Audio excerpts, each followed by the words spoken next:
All right, guys, welcome back to the channel. It's been a while. I've been busy, but today we have a project.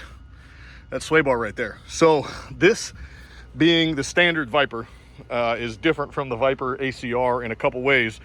Not many. The engine is completely the same, but there are a few differences.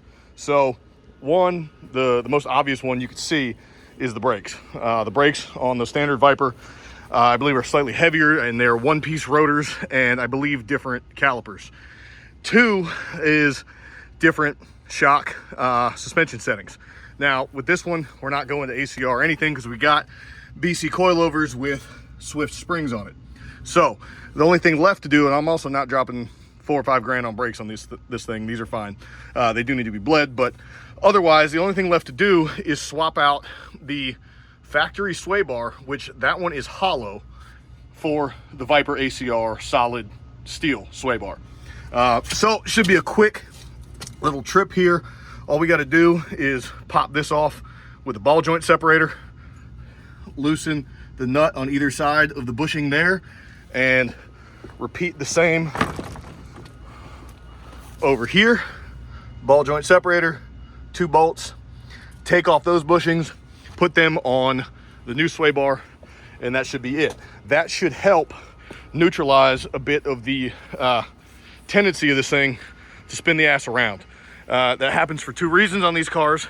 Well, a couple reasons. One, from the factory, the rear diff is terrible. It's loose and sloppy. You never know which direction, left or right, the car is going to kick out coming out of a corner. And the sloppiness leads to the tendency to spin tires.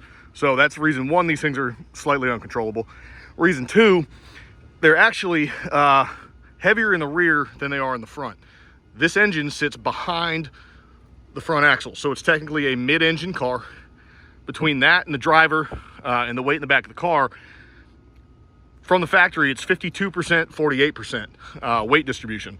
So same with any rear engine cars. When the back comes out like a pendulum, it wants to turn around.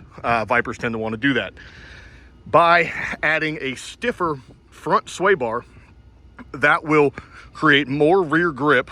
So again, should help reduce the tendency for the back to want to come around. It'll still do it, but that should help. So this should be a nice quick little project. That was hard to find, had to wait 3 months to get it ordered, but the price wasn't terrible. And between that sway bar, the suspension upgrades, and some better brake fluid we're going to put in here soon, this car should be pretty well settled on the track. So I'm going to get started. All right, guys, so quick update. The bolts are out on this side and the other side. That's those 4 right there. They are a 15 millimeter. Found it easier to use the old Ugga. Now we've got the ball joint tool here, and let's see if we can't bust this thing loose. Nope, wrong way. Hang on. Right way.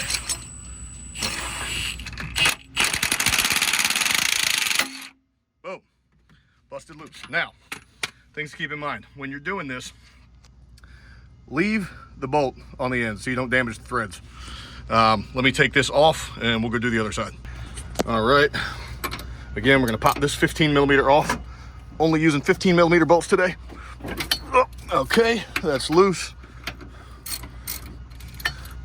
And we are going to finger loosen this bad boy to right there. So again, no damaged threads. And we will slip that bad boy on there and try to get this set. Working one-handed to show you guys is a little more difficult, but bear with me. Okay, and we'll get that on there, and this one should go too. Boom, done.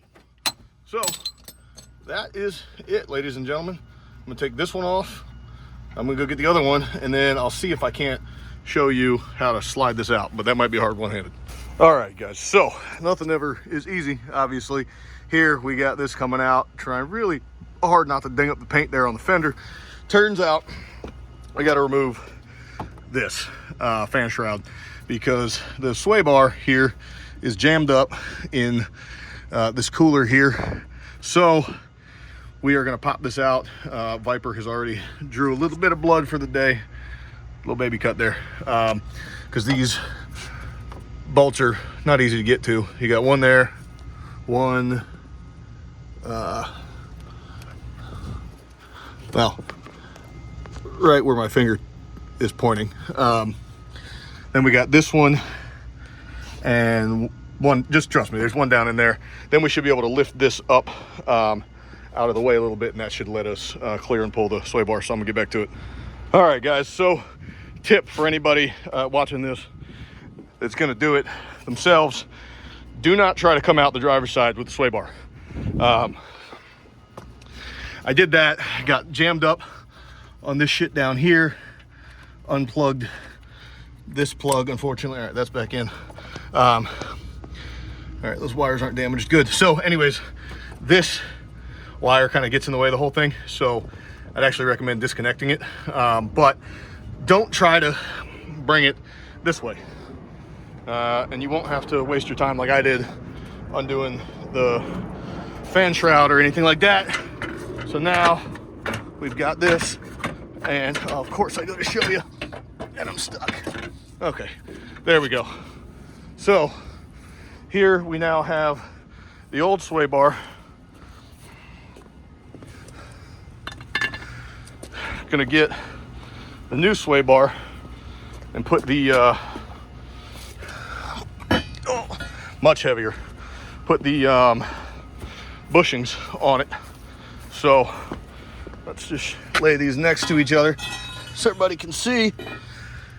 So our points are essentially in the same spot there, so we're just gonna pop that off, put that there, pop that off, put that there, take the tag off, and reinstall. So let me do that real quick, and we'll get back to work.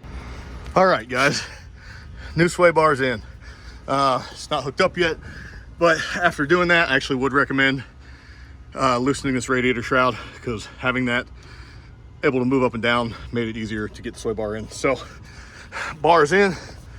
Now it's just gonna be buttoning it up like we did, take it apart, put the bolts back there, those two bolts in there, two on the other side, and put the air filter back together. All right, so it's the next morning. I forgot to do a couple things. We're heading out of town today, but the sway bar job is done. So at the wheels back on, you can see the new sway bar. You see the sticker right there. That's the barcode on it. That's the new sway bar. It's the same size as the old one, so all the bushings and everything work.